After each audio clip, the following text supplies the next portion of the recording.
Boa noite a todos.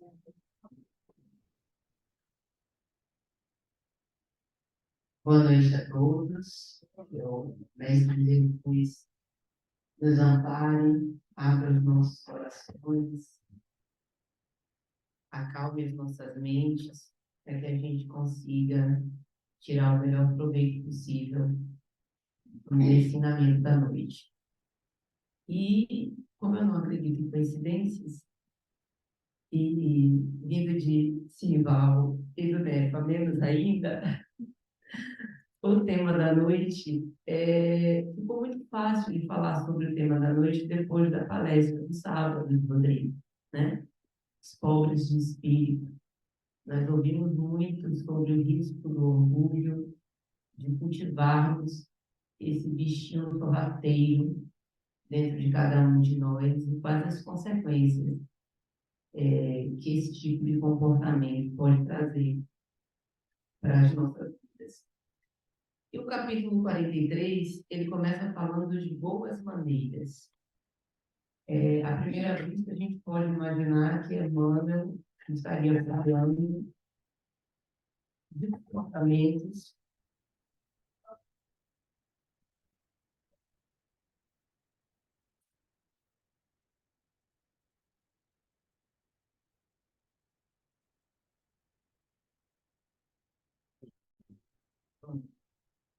vamos lá, de comportamentos socialmente aceitos, né? Quando nós ouvimos falar de boas maneiras, nós pensamos em regras de etiqueta, aquelas coisas todas que as nossas mães, os nossos pais nos ensinam sobre comportamento, sobretudo diante de outras pessoas, né? Não faz isso na casa do avô, não age assim na rua, se comporte como se bons comportamentos e boas maneiras devessem ser reservados aos olhos alheios. Mas Emmanuel nunca é óbvio. Emmanuel ele vai muito além. E aí ele nos traz um trecho do Evangelho de Lucas 14:10, que diz assim: e assenta-te no último lugar. Há algumas semanas, eu já falei até do mesmo trecho, só que sob outra perspectiva. E que trecho é esse? Que contexto Jesus disse isso? É uma parábola que ele conta e é um convite para bodas e ele faz uma recomendação às pessoas de que quando forem convidadas, né, e chegarem ao determinado banquete, que elas se acomodem sempre aos últimos lugares, porque se assim quiser, o dono da festa vai dizer: sente mais à frente, você é um convidado de honra, né? E a gente não vai correr o risco de ser convidado a se retirar para os últimos assentos. E é nesse contexto que Emmanuel pensa essa fala do Cristo para o comentário dele acerca das boas maneiras.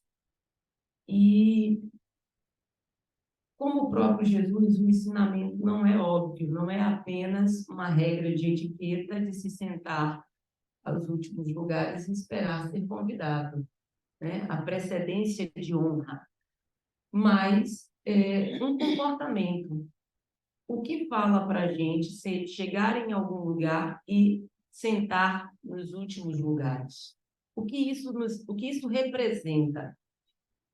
E para a fala de Jesus e o comentário de Emmanuel, é humildade. É você se reconhecer enquanto criatura pequenininha que somos, em processo de evolução, e, portanto, não nos dá tanta importância quanto nós costumamos fazer. E o Rodrigo já falava sobre isso aqui no sábado. Ele dizia que o orgulho ele se apresenta exatamente dessa maneira, né? Quando a gente imagina que, por alguma razão, somos muito bons ou os melhores no que quer que seja.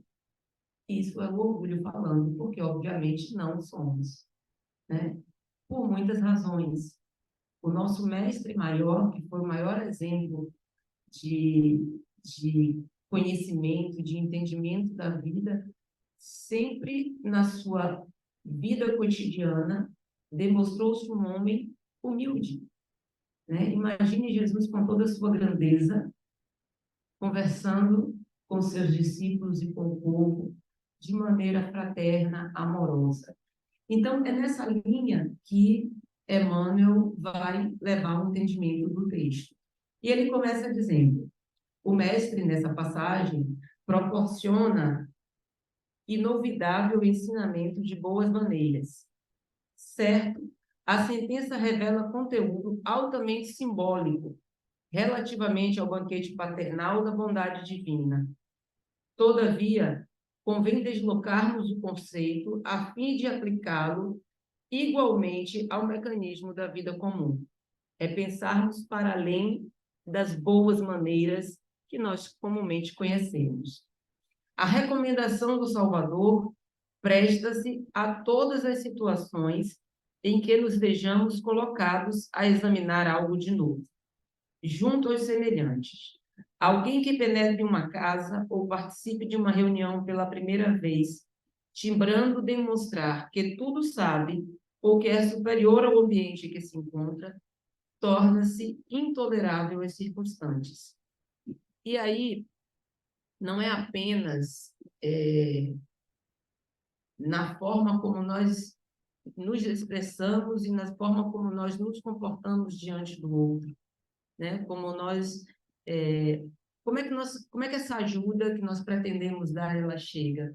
Ela constrange o outro, ela diminui o outro, ela coloca o outro numa posição de inferioridade, e aí a gente deixa de ser caridoso, porque a caridade não pode ferir o outro. Quando ela faz isso, ela é ostentação. E a gente precisa ter muito isso claro em mente. Quando, às vezes, nós temos um talento que nos é concedido pela misericórdia divina, mas o uso equivocado disso, né, a forma como nós nos aproveitamos dele, acaba reduzindo ele a quase nada.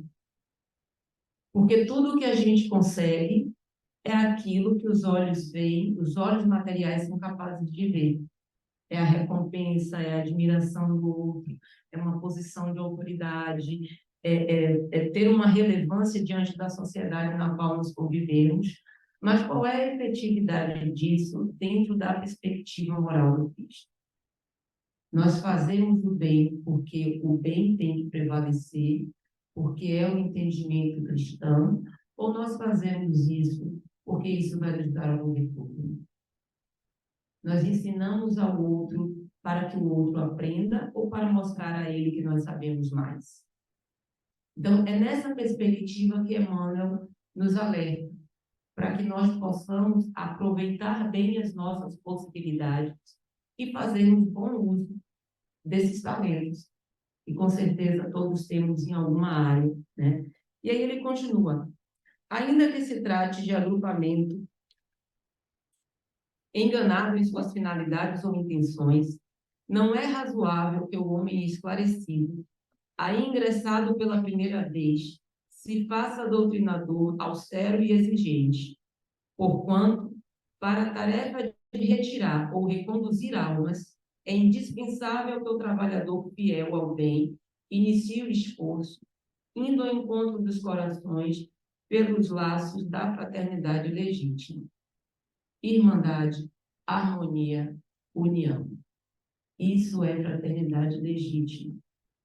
A gente não vai conseguir atingir o nosso objetivo cristão de conduzir outras pessoas e nesta caminhada também fazermos a nossa jornada, se nós não tivermos fraternidade legítima, se nós tivermos outras intenções que não sejam cristãs. E isso passa por combater a nossa vaidade, o nosso orgulho, né? Eu lembro que o Rodrigo estava falando e eu achei muito interessante, porque é exatamente esse o termo. É sorrateiro. É um parabéns, é um muito obrigado, é um nossa, como você faz isso bem. E ali é um gatilho E daqui a pouco você está numa situação tal que você faz tudo, menos a condução dentro de princípios cristãos. E a gente precisa estar muito atento a isso, muito atento.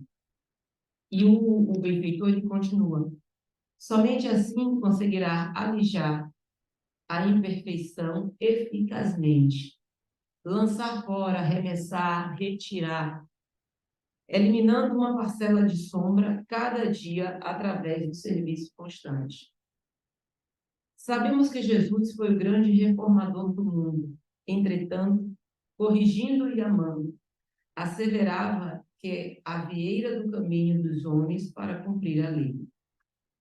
Perceba, corrigindo e amando, não com soberba, né? Às vezes a gente, o que está por trás? E é preciso que a gente consiga fazer essa reflexão. O que é que está por trás dessa pseudo-boa maneira que nós pretendemos ter? E por que eu falo pseudo-boa maneira? Porque não é a boa maneira que a gente comumente está habituado, que Emmanuel se refere. Ele está falando algo muito mais profundo do que chegar, dar boa noite, cumprimentar. Ele está falando do que nos motiva. Ele está falando do que nós sentimos ao praticar o ato e com que finalidade nós fazemos isso. E isso é um exercício que nós precisamos fazer corriqueiramente, né? Que é o exercício da verdadeira boas maneiras, do tratar o outro, do lidar com o outro, do lidar conosco também, né? De entendermos quem nós somos e nos colocarmos no ponto exato que nós merecemos estar, não aquele que nós gostaríamos, né? E aí o benfeitor continua. Não assalte os lugares de evidência por onde passares. E quando detiverdes com com os nossos irmãos em alguma parte, não os ofusques com a exposição do quanto já tenha conquistado nos domínios do amor e da sabedoria. Eu fico imaginando como que deveria ser, né, por tudo que a gente ouve do ensinamento cristão, de ouvir uma fala do mestre, né? De ouvir Jesus falar sobre algo que não era apenas no mundo da nossa construção mental, porque eu estou aqui falando no mundo da construção mental, porque assim como todos nós, ou a maior parte de nós que estamos aqui nesse planeta, tem muito disso em mim, né? De orgulho, de vaidade, de tantos vícios que a gente diariamente se vê confrontado. Mas imagine o que é ouvir a fala de alguém que efetivamente vive isso. De alguém que olha para o outro enxergando o outro como um verdadeiro irmão. De alguém que estende a mão para o outro pela caridade, por amor e por nada mais. Então, é essa prática que a gente precisa entender. A partir do momento que a gente pretende uma jornada verdadeiramente cristã, é chegada a hora de repensar. E o orgulho, como bem colocou o Rodrigo no sábado, é o primeiro a ser combatido. E, como tudo na vida, a gente não combate o orgulho no outro. A gente combate na gente. Né? É preciso refletir, é preciso se entender, é preciso se enxergar e é preciso reconhecer. E nesse caminho de reconhecimento, talvez a gente não enxergue nada muito bonito. Mas é importante que a gente faça essa reflexão, porque é enxergando o que há de feio em nós que a gente vai conseguir transformar isso gradativamente. E essas boas maneiras, né, elas deixarão de ser apenas a aparência que hoje nós comumente observamos e passarão a ser parte de nós. Não será possível viver de outra forma que não seja essa, né? Que não seja a boa maneira trazida por Emmanuel e dentro do princípio da humildade que foi a vivência da vida do Cristo. E o benfeitor, ele conclui a fala dele dizendo: Se te encontras decidido a cooperar pelo bem dos outros, apaga-te de algum modo. O mais importante não sou eu. Quando eu estou ajudando o outro é o importante. É ele que está precisando dessa ajuda. E se eu não consigo, nessa proposta de me apagar, no sentido de reduzir dentro de mim tudo isso, né, que é o meu orgulho, que é a minha vaidade, que é a minha soberba, que são os meus interesses outros, eu não vou conseguir efetivamente cumprir o meu papel. A fim de que o próximo te possa compreender, impondo normas ou exibindo poder, nada conseguirás se não estabelecer mais fortes perturbações. E ele conclui de uma maneira fantástica, falando sobre autoridade. Alguém aqui tem dúvidas de que Cristo tinha autoridade? De que ele falava com esta autoridade? Mas aqui a gente também não tem dúvida de que o Cristo não pegou no chicote para conduzir ninguém. E é isso que a gente precisa entender. Quando ele fala de laços fraternos, ele está falando de auxílio, convencimento e guiar pelo amor, não pela dor, não pela força, não pela coação. E a gente precisa ter isso claro, principalmente nos dias de hoje. A gente quer que o outro pense como a gente, fale como a gente, age como a gente, e de preferência seja sobre a nossa determinação. Isso definitivamente não é cristão, isso não é unidade. Isso é tudo o contrário. E entender isso significa começar a dar um basta nesse processo. Porque em agindo assim, a gente estabelece mais perturbação. A gente não cumpre o nosso papel.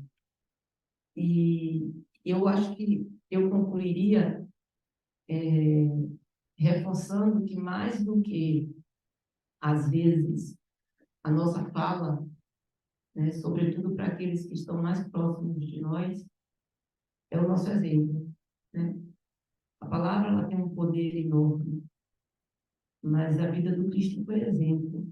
Ele não falava daquilo que ele não pregava, que ele não vivia. Então, que a gente consiga, mais do que entender as boas maneiras, exercitá-la. Porque exercitando as boas maneiras, a gente vai conseguir atrair pessoas que, assim como nós, também precisam exercitar suas formas de viver.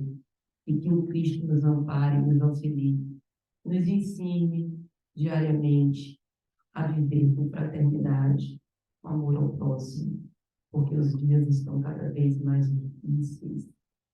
É muito difícil assistir um jornal e ver o que está acontecendo no mundo.